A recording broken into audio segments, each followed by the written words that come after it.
BPSC PT के प्रश्नोत्तर कार्यक्रम में आप सभी का फिर से एक बार स्वागत है। जैसा कि आप लोगों को पता है कि हम प्रतिदिन 30 ऐसे प्रश्नों पर बात कर रहे हैं जो आगामी बीपीएससी परीक्षा में महत्वपूर्ण हो और इसका लाभ हमें मिल सके। तो इस तरह फिर आज हम वैसे महत्वपूर्ण प्रश्नों पर बात करेंगे और एक एक कर उनका उत्तर ढूंढने का प्रयास करेंगे। तो शुरू करते हैं पहला प्रश्न से कि बिहार के किस जिले में रानीगंज वृक्ष वाटिका में बिहार का दूसरा चिड़ियाघर स्थापित किया जाएगा? ए है पश्चिमी चंपारण, बी है भागलपुर, सी नालंदा या डी अररिया। तो रानीगंज वृक्ष वाटिका में जो बिहार का दूसरा चिड़ियाघर स्थापित किया जा रहा है वह अररिया जिला में, तो इसका सही आंसर डी हो जाएगा। फिर है जमीनी बातें बिहार में किस विभाग का जागरूकता अभियान है? ए वित्त विभाग, बी भूमि सुधार एवं राजस्व विभाग, सी पंचायती विभाग या डी ग्रामीण विभाग। तो इसका सही आंसर हो जाएगा भूमि सुधार एवं राजस्व विभाग। नेक्स्ट प्रश्न है कि सोन नदी का गंगा नदी में विलय होता है कहाँ? बक्सर में, बी पटना या सी सारण या डी आरा। तो सही आंसर इसका होगा बी पटना में। नेक्स्ट प्रश्न है कि बिहार में पर्वत पदीय मिट्टी के विस्तार को क्या कहा जाता है? बिहार में पर्वतीय पदीय मिट्टी के विस्तार को क्या कहा जाता है? ए ताल का क्षेत्र, बी भावर का क्षेत्र या सी दियारा का क्षेत्र या डी बांगर का क्षेत्र।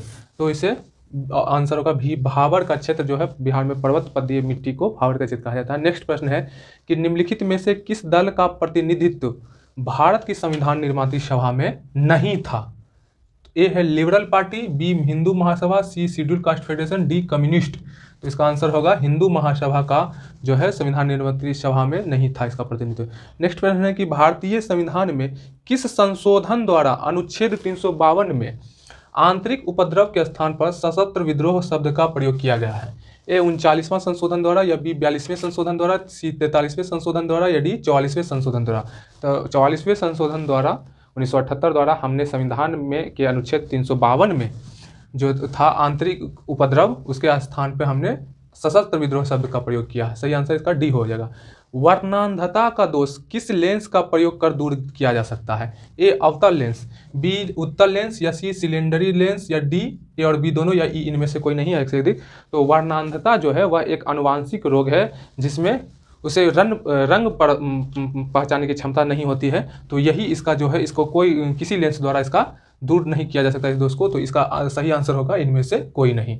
नेक्स्ट प्रश्न है कि मानव शरीर में संक्रमण को रोकने में मदद करने वाला विटामिन है? ए विटामिन ए या विटामिन बी या विटामिन सी या विटामिन डी या इनमें से कोई नहीं। तो हमारे शरीर में जो संक्रमण को रोकने में मदद करने वाला विटामिन है वो विटामिन ए है। तो सही आंसर इसका ए हो जाएगा।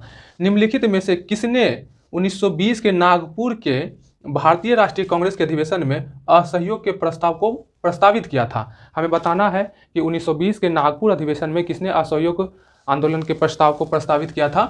तो इसका जो सही आंसर होगा यह चित्तरंजन दास होगा। तो हमें यह इसमें ध्यान रखना है कि सितंबर 1920 में एक कलकत्ता अधिवेशन भी हुआ था जिसमें महात्मा गांधी ने यह प्रस्ताव लाया था असहयोग को और इसमें चित्तरंजन दास ने इसका विरोध किया था। और फिर दिसंबर के कांग्रेस अधिवेशन में फिर चित्तरंजन दास द्वारा यह प्रस्ताव प्रस्तावित किया जाता है। तो इसमें ध्यान रखने की बात है। नेक्स्ट प्रश्न है कि भारत छोड़ो आंदोलन के क्रम में पटना सचिवालय गोलीकांड कब हुआ था? ए 10 अगस्त को या बी 11 अगस्त या 12 अगस्त या 15 अगस्त। तो इसका आंसर होगा 11 अगस्त को। शेरशाह के द्वारा पटना के नवनिर्माण का वर्णन किस रचना में मिलता है? ए आलमगीरनामा, बी बादशाहनामा या सी वाकियाते मुस्ताकी या डी तारीखे दाऊदी। तो इस तारीखे दाऊदी में इसका जो है शेरशाह के द्वारा पटना के नवनिर्माण का वर्णन मिलता है। दासबोध नामक पुस्तक किसने लिखी थी? ए तुकाराम ने, बी रामदास ने या सी एकनाथ ने या डी मलुकदास ने। तो दासबोध जो है वह रामदास ने लिखी थी। फिर है राजा राम मोहन राय द्वारा प्रकाशित पत्र का नाम क्या था? ए इंडियन मैसेंजर या इंडिया गजट या सी तत्व कौमुदी या डी संवाद कौमुदी। तो इसका आंसर होगा संवाद कौमुदी। सरफरोशी की तमन्ना अब हमारे दिल में है कविता को पहली बार निम्नलिखित में से किसने गाया था? ए भगत सिंह, बी अशफाक उल्ला खान या सी रामप्रसाद बिस्मिल या डी चंद्रशेखर आजाद। तो इसका आंसर होगा इसका आंसर जो होगा वो रामप्रसाद बिस्मिल होगा जिसने यह गाया था। कर्पूर मंजरी की रचना निम्नलिखित में से किसने की थी?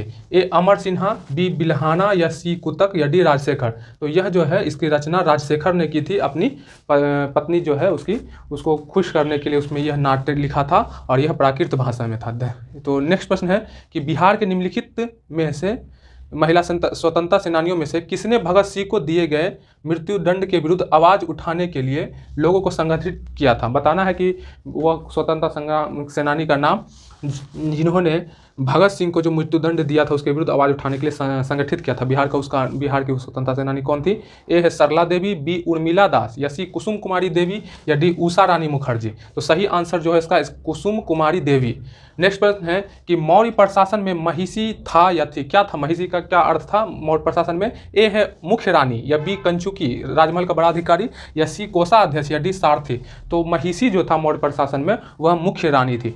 नेक्स्ट प्रश्न है अमृतसर अधिवेशन 1919 में भारतीय राष्ट्रीय कांग्रेस के प्रस्ताव के अनुसार महात्मा गांधी ने कांग्रेस के नए संविधान के लेखक थे। निम्नलिखित में से किसे महात्मा गांधी के समय सहयोग करने हेतु चुना गया था?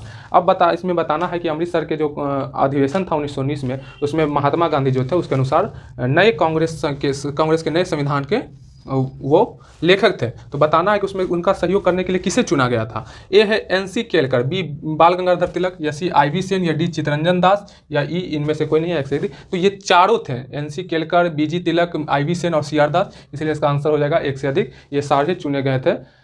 अब नेक्स्ट प्रश्न है कि गंगा नदी को भारत की राष्ट्रीय नदी कब घोषित किया गया था? बताना है कि गंगा नदी को भारत की राष्ट्रीय नदी कब घोषित किया था? ए 4 नवंबर 2008, या बी 15 नवंबर 2010, या सी 12 अगस्त 2011, या डी 4 अप्रैल 2015। तो इसका जो सही आंसर होगा वह 4 नवंबर 2008 को गंगा नदी को राष्ट्रीय नदी घोषित किया गया। नेक्स्ट प्रश्न है कि भारत की कुल जनसंख्या में से कितने प्रतिशत आबादी बिहार में निवास करती है? तो ए है 7.6%, बी 8.6%, या 9.6%, या 10.6%। तो भारत की कुल जनसंख्या का जो है 8.6% आबादी बिहार में निवास करती है।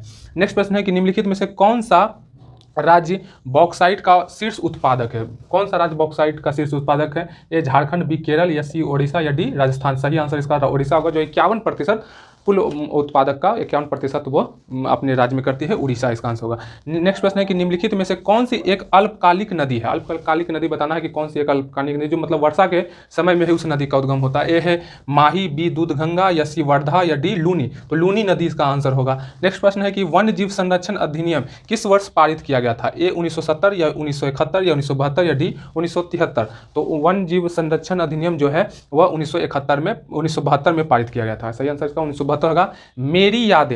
मेरी यादें पुस्तक के लेखक कौन है? बताना किसके लेखक कौन है? विनय कुमार, या विनय कारक, या सी विजय चौधरी, या डी नीतीश कुमार। तो हमने पिछले दिन बात किया था कि उनकी यादें के लेखक कौन थी?